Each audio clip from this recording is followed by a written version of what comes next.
Halo pemirsa, apa kabar Anda hari ini? Semoga selalu sehat di masa pandemi dan selalu bersemangat untuk menjalani aktivitas.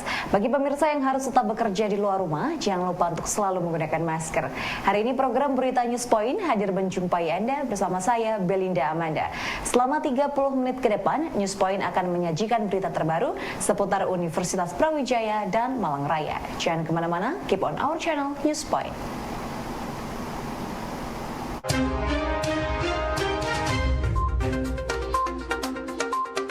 Pemirsa, Rektor Universitas Brawijaya, Profesor Nofil Hanani menghimbau agar BUA UB turut mendukung program Merdeka Belajar Kampus Merdeka dengan menyerap mahasiswa untuk bisa magang ataupun melakukan program mengajar di unit-unit usaha yang dimiliki oleh BUA UB. Selain itu, BUA UB juga diharapkan menciptakan inovasi baru yang bersentuhan dengan teknologi lahir dari Badan Usaha Akademik UB. Kalian Kampus Merdeka yang sekarang MBKM, Merdeka Belajar Kampus Merdeka. Oleh karenanya, pada waktu Rapim kemarin, beberapa waktu yang lalu di Jatikerto, saya memerintahkan kepada UPKK, karena di situ ada namanya dia yang bertanggung jawab terhadap magang bersertifikat. Sumber daya kita ini dimanfaatkan oleh luar, dosennya maupun mahasiswanya, begitu ya. Contohnya mahasiswa kita magang, jangan jauh-jauh lah, tanya praktek mengajar, apa itu perguruan tinggi mengajar, apa istilahnya lupa saya itu. Kita punya BSS, kenapa tidak ada link di situ, begitu ya. Kita punya kebun yang ada di Cangar sini, Jatikerto. Kenapa dari Fakultas Pertanian Peternakan tidak magang di sini? Oleh karenanya saya berharap Pak Syihab dan teman-teman nanti untuk bersinergi bagaimana memanfaatkan apa itu namanya MBKM ini dengan pengembangan kita. Saya di Rektorat menerima juga magang dari beberapa SMK. Ngatur surat macam-macam ini kan bisa dimanfaatkan dari mahasiswa kita, mungkin dari VIA dan macam-macamnya. Oleh karenanya saya berharap mungkin di sini bisa dimanfaatkan dan kita bisa percepat itu. Di pusat sampai timbul isu bahwa adanya MBKM ini adalah pemerintah atau badan usaha itu ingin tenaga kerja murah, sampai timbul isu seperti itu, ya kan? Timbul isu seperti itu. Karena memang terjadi di Jepang contohnya. Di Jepang itu tidak boleh impor tenaga kerja. Ya, yang ada magang. Mahasiswa saya magang di Jepang. Saya pernah jadi pembinanya dulu untuk magang pertanian. Begitu setelah pulang saya jadi pembina. Jadi magang di sana, gitu ya. Dan yang diuntungkan sananya bukan kitanya. Ya karena kita itu apa itu namanya supply tenaga kerja berlimpah ya oke lah, itulah. Tapi sana lebih banyak diuntungkan. Oleh karenanya saya menghimbau Pak Syihab, para direktur yang ada di sini memanfaatkan itu. Begitu ya. Pada era perubahan digital yang bergerak cepat ini, dibutuhkan 3 kecakapan untuk masa depan. Pakar branding UB Dr. Bambang Dwi Prasetyo pada acara dosen berkarya menjelaskan ada 3 kecakapan yang harus dimiliki dalam pendidikan, yaitu kompetensi untuk memecahkan masalah, karakter untuk beradaptasi dengan fenomena kehidupan, dan literasi untuk mengelola kehidupan sehari-hari. Nah, mengacu kepada konsep itu, maka sebetulnya ketika kita berbicara di dalam konteks pendidikan, amanat Undang-Undang Dasar kita sudah menjelaskan bahwa pendidikan itu salah satunya adalah untuk mencerdaskan kehidupan bangsa. Jadi mencerdaskan. Apa arti dari sebuah teknologi yang dikuasai kalau misalnya para peserta didik itu tidak cerdas menggunakan teknologi itu, kira-kira begitu. Apa arti dari sebuah keahlian di bidang teknologi kalau misalnya keahlian itu tidak digunakan untuk kemaslahatan, misalnya begitu. Nah, di dalam mencerdaskan kehidupan bangsa ini ada satu hal yang perlu kita perhatikan. Bagaimana mencetak atau mencerdaskan kehidupan bangsa melalui lembaga-lembaga pendidikan itu. Nah, ini yang biasanya dikenal dengan kecakapan masa depan. Ada 3 kompetensi besar yang harus kita kuasai. Kompetensi yang terkait dengan kemampuan memecahkan masalah, kemudian ada karakter, kemampuan mengadaptasi dengan fenomena perubahan, dan literasi, kemampuan mengelola kehidupan. Nah, ketiga-tiganya ini ada di masyarakat, kemudian ada di sekolah, dan ada di keluarga. Nah, jadi paradigma pembangunan yang seperti ini di dalam mengelola pendidikan itu saya kira nanti akan menjadi penting. Kenapa? Karena ketika anak-anak di sekolah mereka mendapatkan pendidikan itu, ketika di keluarga juga mendapatkan, dan terlebih-lebih lagi di masyarakat.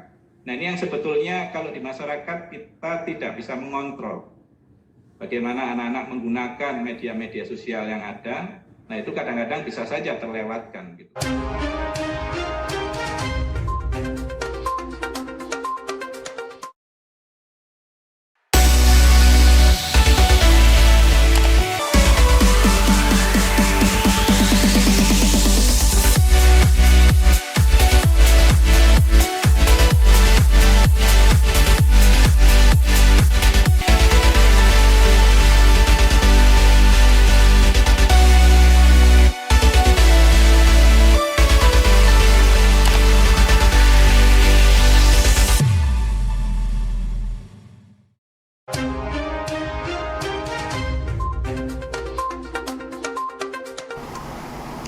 Kebijakan pengendalian mobilitas dan pergerakan transportasi dengan sistem ganjil genap segera diberlakukan di Kota Malang.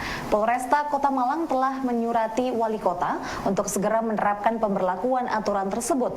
Menanggapi hal tersebut, pakar kebijakan publik Fakultas Ilmu Administrasi UB menilai pemberlakuan sistem ganjil genap di Kota Malang tidak efektif dan perlu dilakukan kajian lebih mendalam. Sebagai satu inisiatif bolehlah dikatakan ini kebijakan atau rancangan kebijakan yang barangkali untuk mencari solusi atas problem yang dihadapi di Kota Malang. Tapi menurut saya kalau itu menjadi pilihan terakhir, saya kira masih perlu banyak dikaji lagi untuk efektivitasnya. Saya khawatir nanti seperti kebijakan sebelumnya, ya misalnya penentuan satu arah yang kemudian ditolak masyarakat dan ternyata tidak efektif, dibatalkan lagi. Nah, biar tidak terjadi hal yang sama, mestinya ada pengkajian atau analisis yang lebih mendalam. Itu satu hal. Yang kedua, jika ini diterapkan di Kota Malang, yang memang notabene sebagian wilayah Kota Malang ini terjadi kemacetan. Tapi apakah kemudian ketika diterapkan di Kota Malang menjadi efektif? Ketika bersinggungan dengan wilayah yang lain, yaitu Malang Raya, Kabupaten, atau Kota, bahwa inti masalahnya itu kemacetan. Tapi kemudian kita harus, kalau dalam dunia kebijakan publik itu, harus mencari isu strategisnya. Isu strategis itu bisa muncul dari akar masalah mana yang relevan dengan problem itu. Ya mungkin di daerah lain, katakan di Jakarta, kebijakan ganjil genap itu efektif karena ada alternatif transportasi umum itu tersedia. Di Malang ini transportasi umum atau boleh dibilang mass transportation, ya transportasi massa itu tidak tersedia. Kalaupun ada, misalnya mohon kita pertimbangkan kembali, ada angkutan. Menurut saya belum efektifnya, satu ya daya tampungnya, yang kedua dari sisi waktu. Orang mau naik kendaraan umum gitu ya, kendaraan umum tepat waktu enggak, efektif enggak, efisien enggak sampai di tempat tujuan.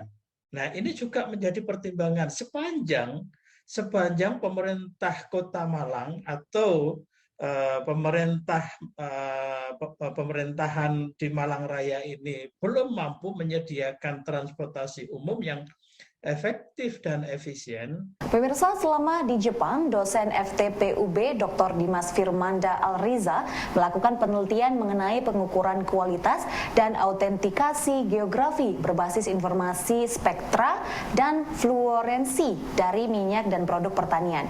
Penelitian tersebut mengantarkan Dimas meraih penghargaan dari The Japanese Society of Agricultural, Ministry and Food Engineers. Di Jepang mulai tahun 2015, di sana saya di laboratorium yang namanya Biosensing Engineering. Jadi Biosensing Engineering ini kita mempelajari instrumen atau alat ukur atau metode-metode pengukuran untuk bahan biologis seperti itu. Kemudian di sana saya banyak meneliti bekerja sama dengan perusahaan di Jepang maupun universitas lain di Jepang, bahkan universitas di luar Jepang juga, termasuk di Indonesia dan di Italia. Di sana kami menggunakan metode yang namanya fluoresensi, kalau bahasa Indonesianya, ataupun kita menggunakan yang namanya spektra. Kita biasanya mengenal istilah spektrofotometri, atau ini berarti kita mempelajari hubungan antara cahaya atau gelombang elektromagnetik dengan material. Jadi kita menggunakan atau mengkarakterisasi sifat optik material dengan yang namanya spektrofotometri ini. Kemudian kita akan gunakan untuk evaluasi kualitas ataupun tujuan yang lain yang kita inginkan seperti itu. Jadi yang namanya fluoresensi tadi itu sebetulnya adalah salah satu fenomena hubungan antara gelombang elektromagnetik dengan material. Jadi hubungan antara gelombang elektromagnetik dengan material itu ada berbagai macam, termasuk kalau yang biasa kita kenal kita pelajari di fisika dasar gitu ya. Ada pemantulan, ada transmitansi, absorbansi, dan salah satunya ada yang namanya luminesensi. Atau salah satu dari luminesensi ini adalah fluoresensi, yang lainnya adalah fosforesensi. Kalau fluoresensi ini berarti suatu material menerima suatu gelombang elektromagnetik pada panjang gelombang tertentu, kemudian menyerap dan memancarkan kembali dengan panjang gelombang yang berbeda. Intinya seperti itu. Ya. Pemirsa, Juwita Hayuning Prastiwi selaku dosen Fakultas Ilmu Sosial dan Ilmu Politik Universitas Brawijaya menyebutkan bahwa political will adalah definisi berkaitan dengan komitmen para pemimpin untuk melakukan tindakan tertentu untuk mencapai suatu tujuan. Dalam isu stunting, political will menentukan lambat dan lajunya penanganan serta pencegahan stunting. Di tahun 2017, pemerintah Indonesia melalui Kantor Wakil Presiden sudah mencanangkan 5 pilar pencegahan stunting. Terkait dengan political will dari pemerintah, itu sebenarnya tahun 2017 pemerintah kita melalui Kantor Wakil Presiden ya, itu sudah mencanangkan 5 pilar pencegahan stunting. Yang pertama adalah komitmen dan visi pemimpin tertinggi negara. Jadi strategi nasional percepatan pencegahan anak kerdil nih atau stunting itu kalau nggak salah disahkannya Agustus 2017. Nah, sebagai catatannya, kalau menurut saya nih, 5 pilar ini secara umum itu kebijakannya intervensi ya, dan itu tertuang begitu di berbagai dokumen bahwa kebijakan ini memang kebijakan intervensi, artinya ini top down. Nah, kalimatnya kan jelas. Jadi untuk memperkuat program pengurangan stunting perlu dibentuk kerangka intervensi. Kalimatnya seperti itu. Jadi ini clear kerangka intervensi. Cuman kalau dalam konteks intervensi terkait dengan pencegahan stunting, kalau boleh kritik, ada sih istilah-istilah yang mungkin belum tentu masyarakat tingkat bawah itu paham. Misalnya kata prevalensi, kata konvergensi, kata fortifikasi pangan, dan seterusnya yang mungkin itu perlu dipikirkan ya supaya masyarakat bawah itu bisa mudah begitu memahami ini. Nah, catatan yang kedua bahwa pencegahan stunting itu telah menjadi prioritas nasional yang ternyata juga harus menjadi prioritas dari setiap tingkat pemerintahan dalam penyusunan rencana dan anggaran di masing-masing daerah itu.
Wakil Dekan 1 FISIP Universitas Brawijaya Faisal Aminuddin menilai Lembaga Pendidikan Ma'arif NU masih kurang cepat dalam menangkap perubahan melalui media sosial.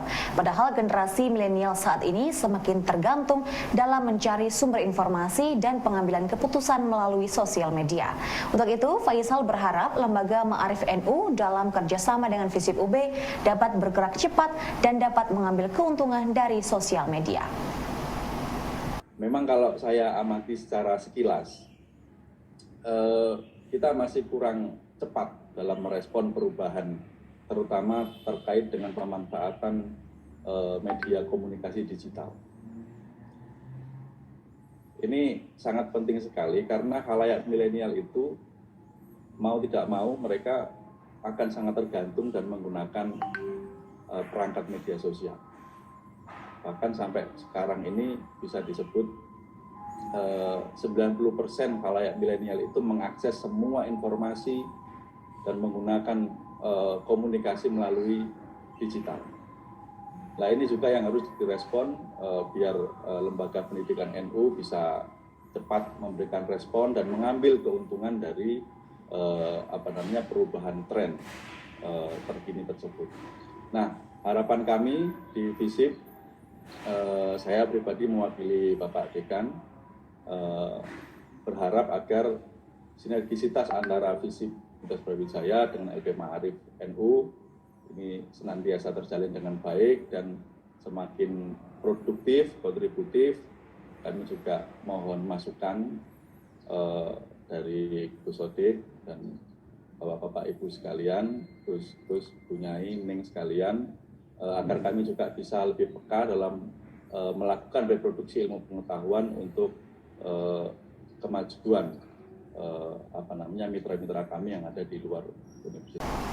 Pemirsa, kesadaran mengelola brand dan media sosial di lingkungan Sekolah Ma'arif NU Jatim diakui masih kurang. Ketua Pengurus Wilayah LP Ma'arif NU Jatim, Kiai Haji Nur Sodik Askandar, menyebut kesadaran pengelolaan branding sudah ada di Nganjuk, Banyuwangi, Sidoarjo, namun secara umum belum merata. Nur Sodik berharap kerjasama Ma'arif NU dengan FISIP UB dapat menjadi jembatan untuk mengatasi hal tersebut dengan kerjasama yang saling mendukung dan menguatkan. Pendidikan Ma'arif kesadaran untuk menggunakan media sosial, dunia maya sebagai salah satu basis untuk membranding lembaga-lembaga pendidikan Ma'arif itu masih kurang.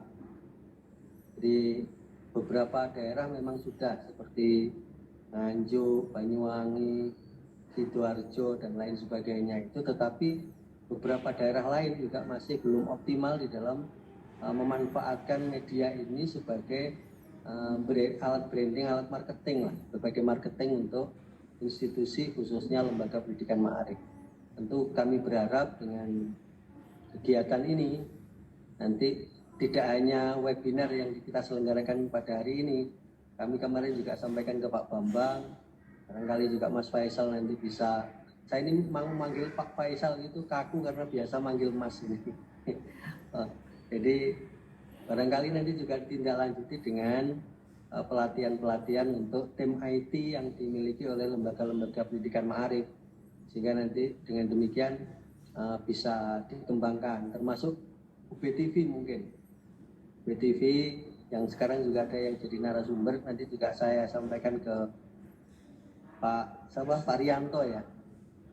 Pak Rianto nanti dan Bu Arsik, nanti barangkali juga nanti kita bisa dibina khususnya berkaitan dengan pengembangan media televisi sebagai basis dakwah kita, khususnya berkaitan dengan lembaga pendidikan.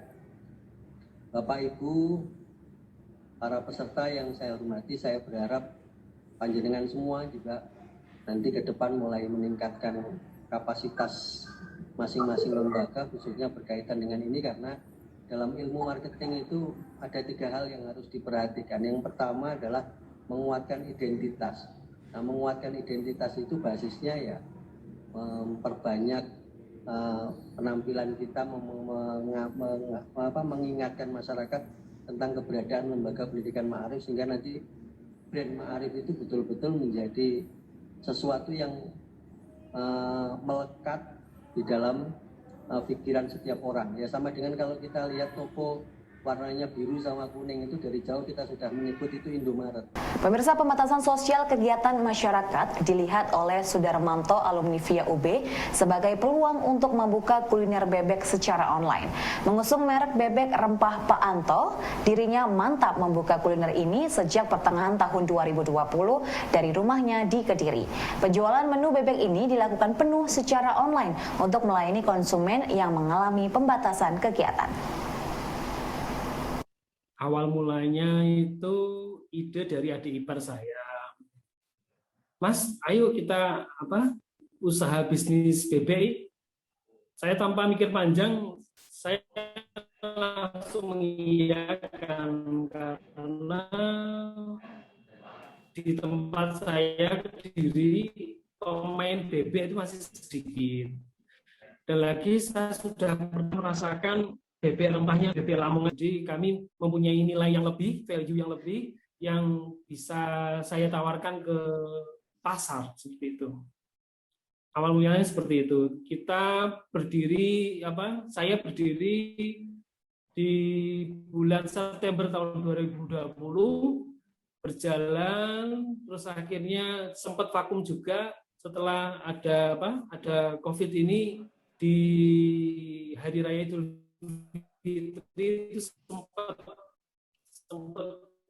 vakum sebulan karena ternyata untuk bebeknya di pasar tuh yang tanggung. Dulu saya main di tanggung, ternyata akhirnya saya putuskan sejak Juni tahun 2021 saya memakai bebek yang berat hidupnya 1,9 kg. Jadi itu segmen menengah ke atas. Dalam hal ini pegawai, karena menurut saya sesuai dengan harga dari bebek rempah saya itu yang segmen yang pas itu adalah menengah ke atas. Jadi kalau segmennya menengah ke atas, berarti saya harus menyiapkan kemasannya harus menarik, terus bebeknya juga lumayan besar, rasanya pun juga lezat. Pemirsa, informasi tadi sekaligus menutup perjumpaan kita hari ini. Jangan lupa untuk selalu menyaksikan News Point setiap hari pukul 19.30 waktu Indonesia Barat hanya di UBTV, Televisi Pendidikan Universitas Brawijaya. Saya Belinda Amanda dan seluruh kru yang bertugas pamit undur diri. Tetap patuhi protokol kesehatan, wajib menggunakan masker. Terima kasih dan selamat beraktivitas.